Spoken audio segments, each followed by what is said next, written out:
Hi, everybody. This is Blaine DeSantis, and I welcome you to another edition of Books and Looks.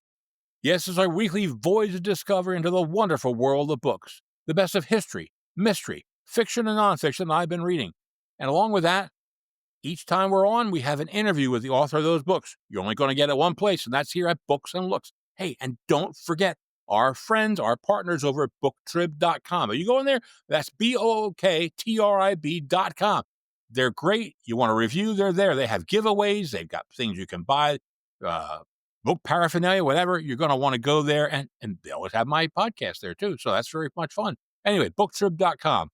Hey, listen, today we're going to have a great time. I think you're going to really enjoy this one, friends, because we have an acclaimed journalist and a former Army Ranger who fought in Iraq. They're going to take us on a journey to rediscover America's core value in the bleachers of a minor league ballpark in Batavia, New York. Major League Baseball contracted from 42 teams in the minor leagues. They contracted from like 162 down to 120. And that move has helped threaten the heart and soul of small towns across the country. In his book, Homestand, author Will Bardenwerper introduces us to a vibrant cast of characters who reveal the beating heart of America and the unifying power that is there in the exploration of the community and resilience that you have with baseball. That's right. Homestand, it's just a book about baseball, sociology, localism, and nostalgia. It's what we stand to lose in America as we sever the game's grassroots connections that have stitched together the fabric of our nation. I'm Blaine DeSantis. This is Books and Looks, and today we're chatting with Will Bardenwerper about his book, Homestand. Will Bardenwerper, welcome to Books and Looks. Thank you for having me. Will, you've written a book which I consider going to be a baseball classic. Deals with so many aspects of baseball, minor league baseball, small towns, sociology. It is a masterwork, and you've done wonderful, wonderful work. So I greatly appreciate you coming on and chatting with me about your book. No, I appreciate those kind words, and I've been looking forward to this discussion. Well, you explore, this book explores the Major League Baseball's contraction, which they did. They knocked out 42 teams and got rid of a lot of the small town teams. So what inspired you to do this book? And then why would you pick the location, Batavia? Of all the towns up in that Rust Belt in the New York Penn League, you chose Batavia, and at an opportune time, by the way. So I initially, backing up to, I think 2019 is when these rumors of Major League Baseball's contraction first began to circulate. And I had played baseball all the way through 2 years of college. I'd always been a fan. And I'd also been traveling some of the sort of back roads of America doing other reporting projects. And it just occurred to me that this development didn't bode well for these 42 communities that were reportedly on the chopping block. And so the original plan was going to be for me to go down to write an account of what we had expected to be the final season of the Appalachian League, which was a minor league down in Tennessee, Virginia, West Virginia, North Carolina, that had been around for a century. And it looked as if that this was going to be the final summer.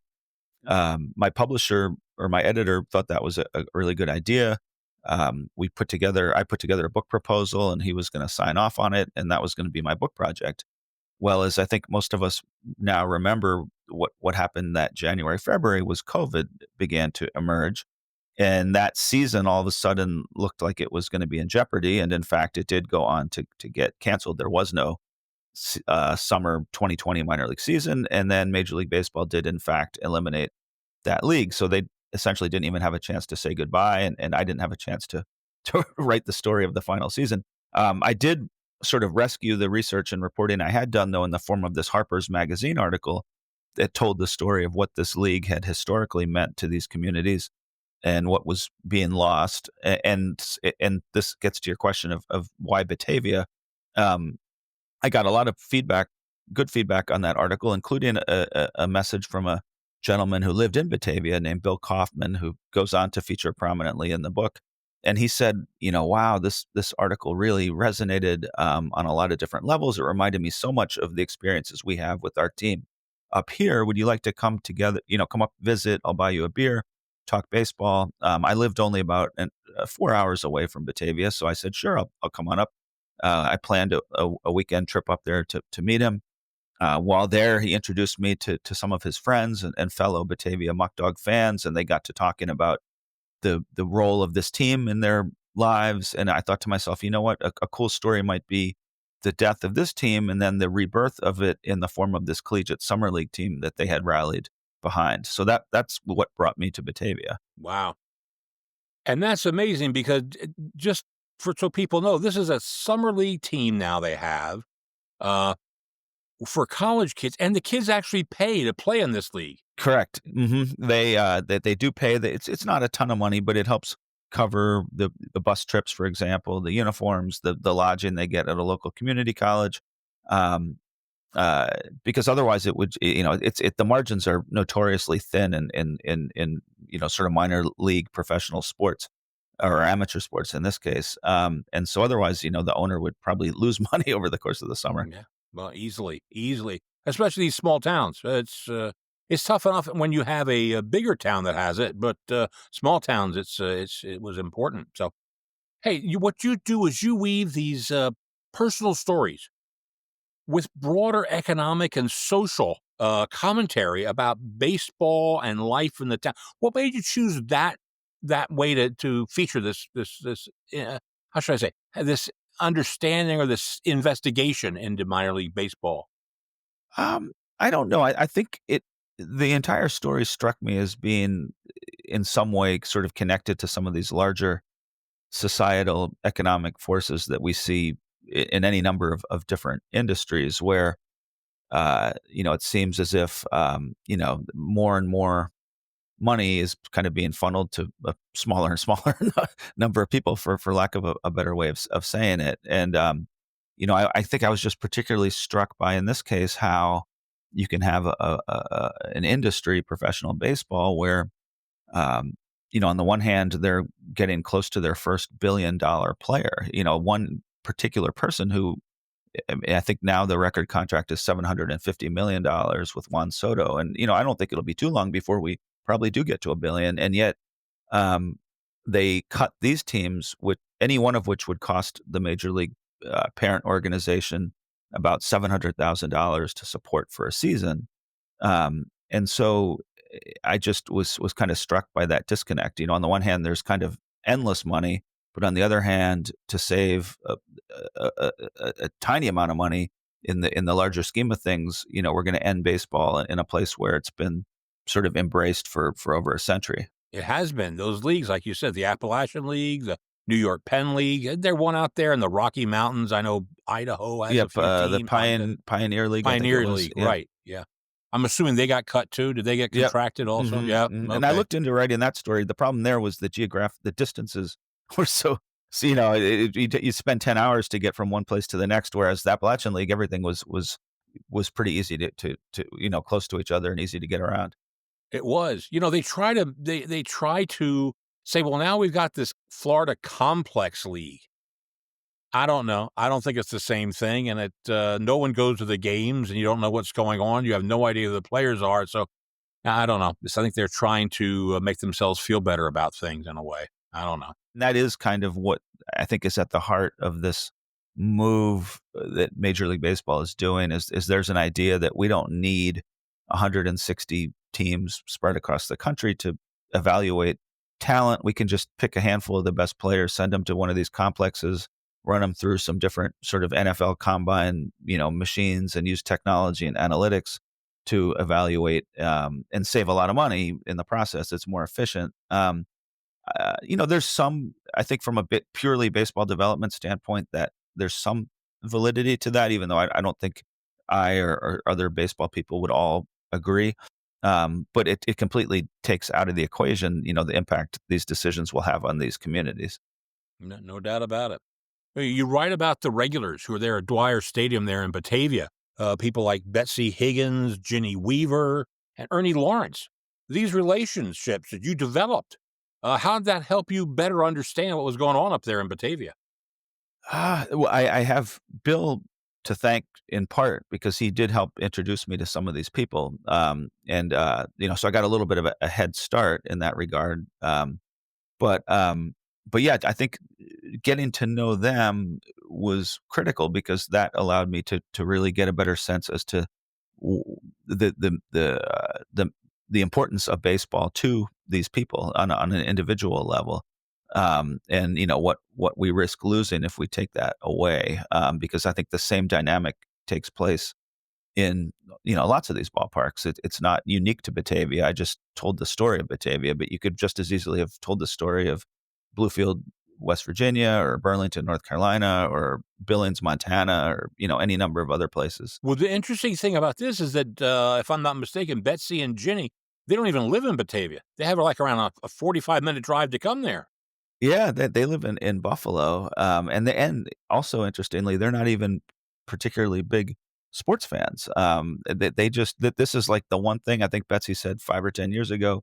A friend brought her to a Muckdogs game, and she didn't even really want to go because she wasn't historically much of a sports fan, so she didn't think she'd even like it, and she just kind of fell in love. It was like love at first sight. She fell in love with the experience, and then she convinced her friend Jenny, and now it's like their summer ritual. They go to all the games. It's 45 minutes each way from Buffalo, and that's the thing that they do. That's fascinating. Nothing quite as mellow as sitting at a ballpark if you got a nice view, a nice summer day. And never gets all that hot up in Batavia. It gets warm, but not stinking hot like it can down in the south. So it must be a very nice setting.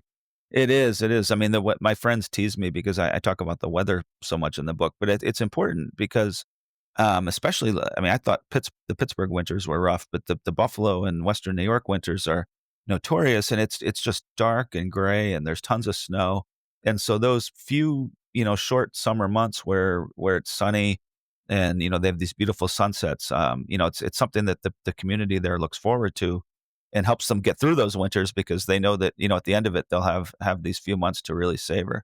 The Muckdogs are coming back then. So, that's what they look forward to. You write about two people who I really found fascinating, Guy Allegretto and Bill Kaufman. You know, those stories highlighted the importance of baseball in their lives. And then Bill takes it one step further with this whole philosophy on localism. Could you tie all that together for us, please? Yeah, they're both wonderful people, I was fortunate to be able to try to tell their stories in the book. Guy was a highly decorated Vietnam veteran, and ever since coming home, baseball has played an important role in his life, and has provided him with this sort of source of happiness and serenity. And he goes to as many mock dogs. He's also lives near Buffalo, so it's a little bit of a hike, but he goes to as many games as he can. And then Bill, yeah, he's a local, Batavia, or he lives one town over in a town called Elba, but he's a tremendous writer in his own right. Um, and Yeah, he talks a little bit about this idea of localism and kind of some of the things that can make life in a town like this particularly meaningful and special if you take a step back and appreciate it. Yeah, that's one of his big themes. And it's very interesting because that's what we take for granted so often, localism. Um, the other thing that's interesting is most of these teams up there in the New York Penn League, most of them at one time had a rather large factory or industry that were in those towns. They've left too, if I'm not mistaken. Hmm. And that's true, and it's not dissimilar from what I saw down in the Appalachian League too. Different industries, but in both cases, you had a number of these communities that had sort of been losing jobs in recent decades, dating back, even into like the 90s. And so I think that's again part of what struck me about the importance of these teams was the fact that uh, baseball was kind of the one thing that was still standing, and when a lot of other things had been taken away from them, and now when I saw baseball also being taken away, it just occurred to me that this is pretty unfortunate.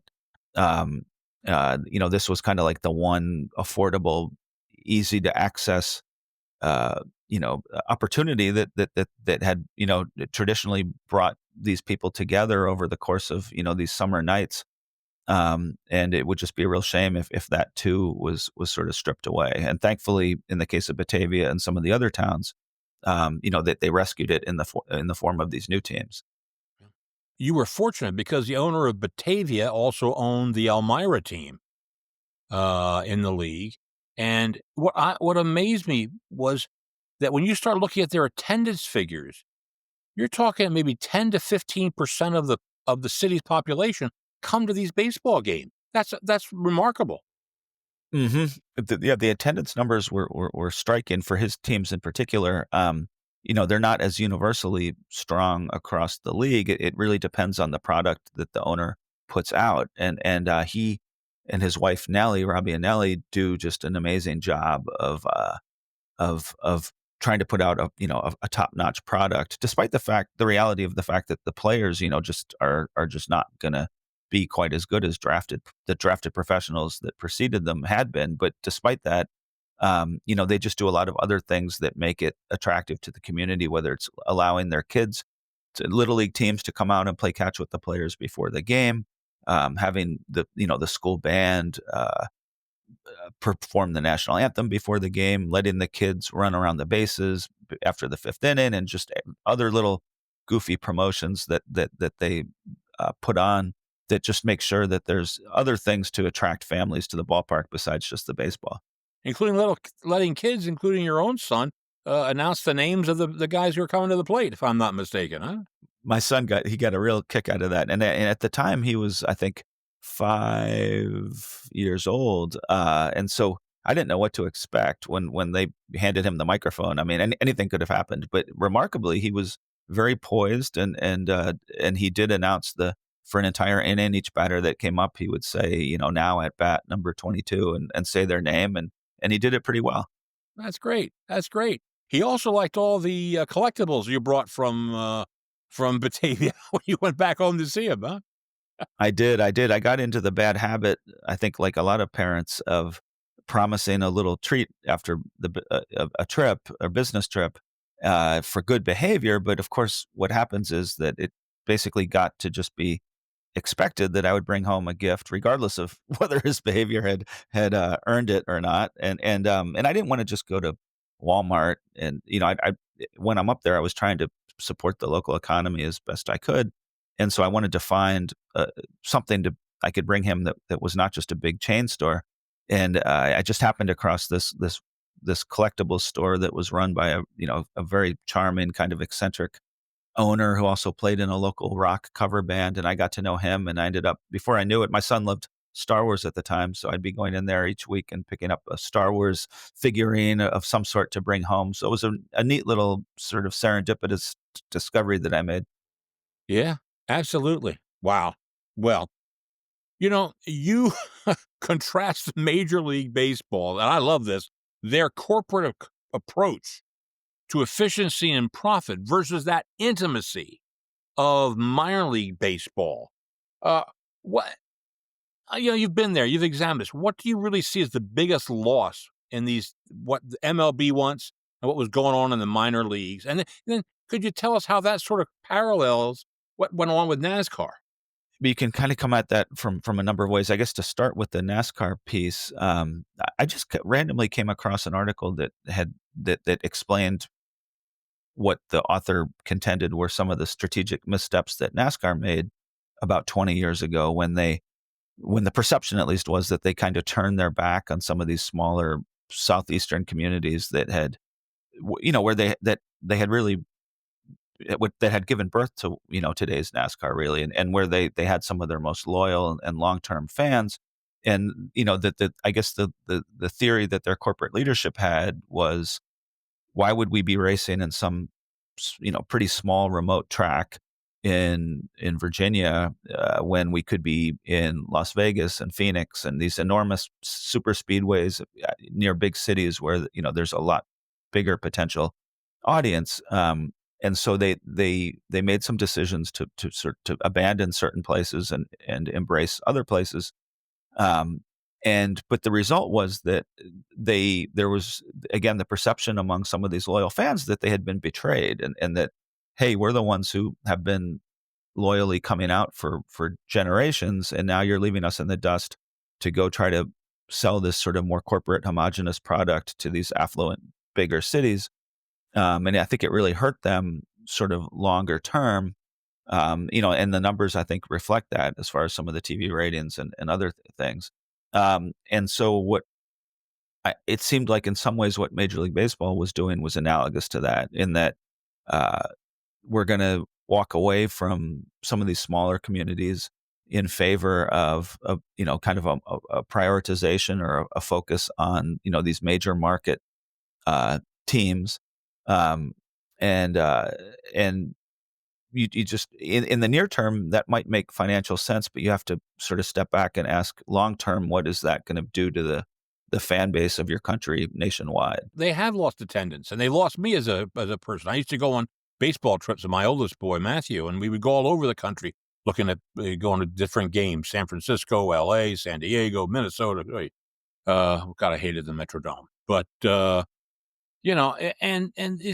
taken that away. And also, what they've done is to hide that, they've gone to smaller stadiums, okay? Growing up in Philly, we went to the Vet, Connie Mack to the Vet, and now we've got Citizens Bank Park, and we shrank the number of people. So you don't see this, not as many people at that big old empty Vet, you know? Yeah, Uh, yeah, and I agree, and it's a shame because as a lifelong fan and as a father to a son, who I'd like to share the game with someday, it takes some of the fun out of it. We live outside Pittsburgh. I enjoy, and I would like to continue to enjoy bringing him down to PNC Park. It's a beautiful stadium. Um, but once you kind of see how the sausage gets made and you see some of these business decisions, it makes it a lot harder to be enthusiastic and so it really has kind of tarnished my love of the game, which is something that, I wish wasn't the case. I wish I could still bring my son and enjoy it the way that I always did. I think you mentioned that you went down to a game. I don't know if it was opening day or opening week. It cost you $150 before you got to the seats. Yeah, and Pittsburgh, is Yeah. among the most affordable. I mean, you look at a big city like LA or New York, and I mean, you've probably spent $50 before you've even left the parking garage, and then you get to the stadium, and in the case of the Muckdogs that I write about, it's $99 for a season ticket. $99 will get you a nosebleed ticket to some of those big city games. And so yeah, it's becoming, I think, more and more difficult for just regular people to even afford it. But it seems as if Major League Baseball is okay with that because, like you said, that they've kind of come to this conclusion that we can continue to make more money off fewer fans if we just charge the fans who do come more for concessions and luxury boxes, and so you're going to get kind of a more affluent, smaller demographic, uh, which again kind of just further, I think, alienates or distances them from the larger number of people that they need for the sport to remain successful long term. They're in a dilemma now because they lost their ESPN contract, which was $3 billion. Oops. There's a reason for that. Nobody's watching it, and you don't know where to find baseball anymore. Is it on your local channels, ESPN, Apple? I don't know. And all I know is I used to subscribe to the Major League Baseball, and I'm down in South Carolina. I have been a lifelong Phillies fan, very frustrated person here. But, I kept getting blacked out of any game against Atlanta, home or away. Got blacked out now any game against Washington, home or away. And there's rumors we'll get blacked out against Miami games. Why And am I that's going to that's pay? your entire yeah, that's like your whole season. Why would I watch? It's just the most asinine thing I've ever seen. You're paying for basically pay-per-view. Just give me all the games. Nope, nope, nope. And if you were an Atlanta fan, as I am certainly am not, you'd miss every game. You go see one game of it. That's just so stupid. Oh, I can't stand them. Oh, what they have done, they've changed this game so much from the way it used to be. And one of the joys, I know you talked about some of the fans, they love following the players as they went from their league up to the low A, double A, or high A, double A, and some made it to the majors. And that was a big thrill for them. That local connection they had. Don't have that anymore. Yeah, yeah, I talk about that, and that's something that's been lost. As nice as it is that they've sort of rescued baseball with this new league, some things have been lost and can't be replaced. And I talk in the Harper's article, I talk about the connection that Pulaski, Virginia, had with the New York Yankees, and so you have this remote, very small little town in rural, Western Virginia, and and yet there's this direct pipeline between those players wearing Yankee pinstripes and players who will one day play on the field at Yankee Stadium. And there was something really special about that, and something about that made the community feel proud. And you take that away, and it's just not it's just not the same when you don't have that direct connection anymore. And if any of those major league players would go back to Pulaski, where they started out, they would be heroes. They would be greeted as conquering heroes. It's really something how that thing is. The other thing you talk about is when you're at the ballpark. It doesn't matter. Black, white, doesn't matter. Hispanic, it doesn't matter. Liberal, conservative. You're talking baseball. You're having a good. You're making as you make the you're making communities at the ballpark. Absolutely. That's one of the, I think, key points of the book was that, in a society that is, can seem like it's kind of coming apart and fragmented and there's these toxic divisions, this is one place where people can come together and put that sort of behind them or to the side and just enjoy each other's company. I thought that that was something special. And the last thing we need in our society is to eliminate the few remaining places where that can happen. Hey, one person I want to talk about here, and I hope he doesn't mind if we talk about him. Is his name? I think his name is Paul. I can't. Paul. Is it Muskicki? Is that how I pronounce his name? Eric Muskicki, Eric, Eric Muskicki. The clubhouse manager. Yeah. Yes. Tell us about what he did, his story, and how do you think that makes? Tell us how that makes it all a part of small town baseball. Those guys who work on quote the staff of minor league baseball. There were a few characters like him that I was particularly impressed by, and he was certainly one of the main ones. And yeah, he was the clubhouse manager. He's probably in his mid-20s now, I would say. He was born with cerebral palsy, so he's has a slight physical handicap that I think prevented him from excelling at sports himself the way that he would have liked for someone who's just obsessed with sports. And he's also so anyway, he has always been a tremendous fan of the Muckdogs and just sort of Western New York sports in general, but the Batavia teams in particular.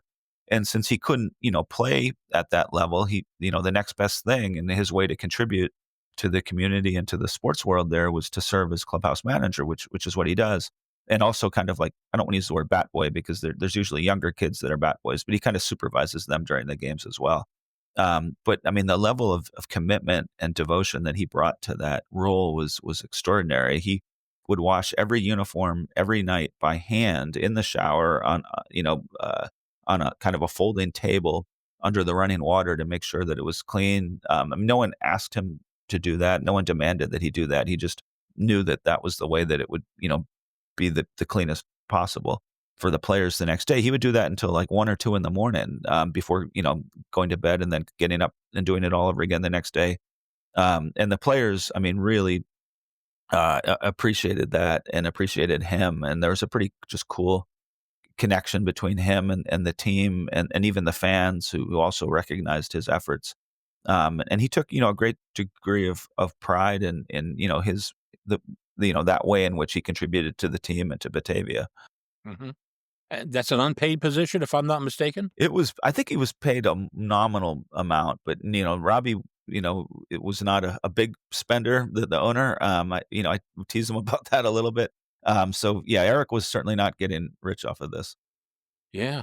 Wow. But he's not the only one. I think the PA announcer also, I think he does that just for the love of the game also, Yep. doesn't he? Yeah, and I think in fact with him, I think he may not have been paid at all. Maybe a small stipend or nothing. I can't remember. But same thing. A younger guy who was determined to break into the sports broadcasting business, and this was kind of the first small step he could make, and he worked like a madman, just going so far above and beyond what could ever have been, I think, expected of him, preparing for the broadcast, doing research on the two teams. And this was he did this broadcast over YouTube, live, and then you can go watch them, down, in the future as well. And he even put together his own podcast, where he would talk more about the Muckdogs, and just put his heart and soul into this for basically no financial remuneration at all. And then at the end of the season, he comes in and thanks the owner for having him be the announcer. Wow, the owner just so happy somebody would do it. That's again, these are the characters you find. Not by characters, I don't mean that in a bad manner. I mean, these are the individuals that you find who are there helping out, they're not going to get rich. They're doing it because they love the game. They love the play. In fact, wasn't there one or two players who used to help Eric clean the uniforms at one time? He had a few guys that would help him. I mean, I think the few that did help would have preferred that even more helped, but no, certainly there were a few who chipped in, and would stay there with him and do that for sure. Yeah. The players became heroes to the kids. I mean, we saw that throughout. Always has been like that. I mean, these are people who are in college and they're wanting their autograph and everything. It's just so cute reading about these kids, and it means so much to them. It was great because it went both ways. You had, the players who enjoyed being treated like, heroes over the course of a summer, because a lot of these guys were like, Division 3, mid-tier Division 1. They weren't superstars. They weren't gonna go play professional. This was kind of the highlight of their baseball career, and they were playing in front of 3,000 people a night. They had kids asking for their autographs. If they went out to the local diner, they'd be like a local celebrity, and so they loved it. And then the kids, especially the younger kids, they didn't know the difference between Bryce Harper and some Division 3 outfielder for the Muckdogs. Like, to them, it was just a neat older guy in a cool uniform, that was paying attention to him. So yeah, it was kind of a really special bond that developed between the players and the fans. There's one player, I think it was the center fielder. He used to hold up a sign that said "Vibes," if I'm not mistaken, and he sort of became like almost a mentor over that summer to a local person, local kid. And mother appreciated it so much. Yep, yep. There's plenty of examples like that for sure. Yep. Yeah, it's fascinating, fascinating thing. You know, you think Bates is ever going to get that love of baseball that you got when you were a young child playing with your grandfather? Yes. Well, I joke now with him and with my wife, and others, that, so, if there's a criticism of the book for being, not honest, this is not a fair criticism, but what happened was, in the book, as hopefully your listeners will read, I kind of lament the fact that Bates had not embraced baseball to the extent that I had when I was younger, and that I had always hoped that he would. And he was mostly interested in Pokemon and Star Wars and Legos, and and sort of ambivalent about baseball. And that's the way it was, when the book was completed, at least the manuscript of it. Anyway, as fate would have it, between then and when the book was released, he has become obsessed with baseball. And so I'm afraid that now he's going to look back, and read the book when he gets older and say, "Dad, what are you talking about? I've always loved baseball." But he did his first little league last summer, and really just kind of fell in love with it. And now he collects baseball cards, and is can't get enough baseball. So that's the one part of the book that has evolved since it was written. Okay, well, that's wonderful. Glad to hear that. Yeah. My daughter, who's 30, is a Pokemon Go influencer. So Oh my gosh! Wow.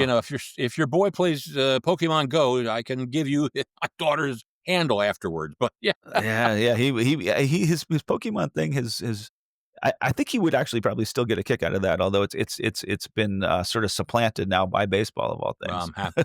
That's great to hear that, though. That's really wonderful. Hey, by the way, it had to be hard. We always talk about books and the research. You couldn't go to a library and do this. You had to go to Batavia. Had to be hard on the family. Had to be hard on the family. How do they handle all that? It was, and again, this was a symptom of the timing of it all. When I first put together that proposal, I had one son, I had Bates. By the time, that COVID season got canceled, and then, I put together a new proposal to do this project up in Batavia. Had a daughter, who was essentially, I think she was born March March 31st of that summer that I end up going to Batavia for the better part of the summer. So I was leaving behind a wife and a 5-year-old son, and at the time a newborn daughter, while I was making these trips back and forth. So it was a challenge, probably more of a challenge for her than for me. Um, uh, Thankfully, her mother, her parents helped out. They're about an hour away, so they could help her a little bit. But still, she's a full time. She works full time, and trying for her to work full time and raise the two kids with me, hanging out in the bleachers at the Muckdogs games. I kind of don't know how I was able to pull that off in retrospect. Yeah, I know. Wives are amazing. At one time, I was both a lawyer and a professional wrestling promoter. And my poor wife was raising 2 kids as I was doing this, traveling here and there, promoting the shows and everything else. Ay, ay, ay, ay, ay. And then the irony of it all, you finally get to go take a vacation down here, I think in Myrtle Beach, and it rains the whole time you're down here. Yeah. Yeah, that did happen. Yep. Everything that can go wrong does go wrong sometimes. Did you get back to Batavia last year for any games? I did. I did. I've stayed in touch, luckily, with a number of the people that I got to know. I've been back up there for some games. I hope to get up there again this summer. And even some of them have made it down to Pittsburgh to visit us. Betsy came down to join me for a Pirate game this past summer. And then Bill and his wife and Betsy came down again in the fall. So yeah, it's been nice to have an opportunity to stay in touch with them. One of the things I noticed is that during the season, players left the team for either they got tired or one got to go to a better league, at the Cape Cod Summer League. So it makes me ask the question, did any of these kids ever get drafted after you saw them? Not many. There was the one guy I write about who did ultimately get drafted. He's the one who went to the Cape Cod League, which is probably the most elite collegiate league.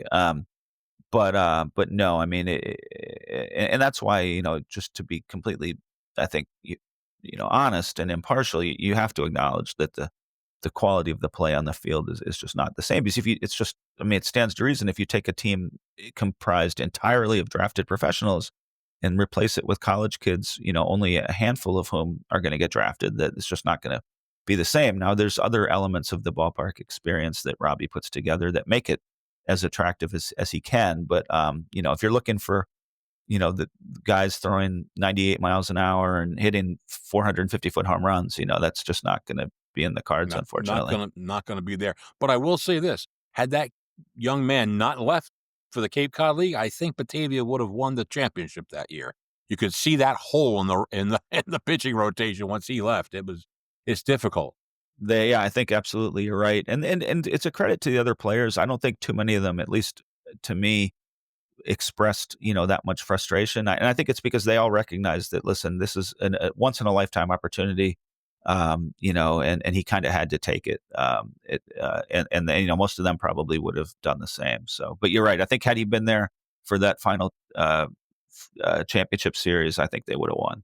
By the way, that team doesn't lose to Auburn. My God, they win all the time, it seems like. I've been checking the standings of that, and they win all the championships. Oh, Amsterdam, you mean? Yeah, Amsterdam, yeah, yes. yeah. They're a powerhouse. I mean, they're the kind of the exception to the rule. Most of the players in this league do not come from those powerhouse Division I programs, but for some reason, Amsterdam has like a pipeline to those places. They have a lot of talent on that team. Yeah. Yeah, absolutely. Well, anyway, hey, before we go, what's next for Will Bardenwerper? What are you working on? Well, I'm in touch with my editor, and we're thinking about what to do next. We haven't settled on anything yet, because one thing I've learned in the course of the 2 books I've written is that you really need to be passionate, because it's something that's going to take the better part of 2 to 3 or more years of your life, and so it can't just be an idea where you're like, oh, maybe this idea will sell well. It has to be something that your heart is really in. So I don't, while I would like to get started, I also don't want to rush it. I want to make sure that whatever we choose to do is the right thing. Do you think it will be another sports book? Because your first book wasn't. Yeah, I don't. That's a great question. And I don't know the answer. I certainly wouldn't rule it out, but I'm also, I'm open to plenty of ideas. And so I'd say there's a chance that it would be, but not, not necessarily.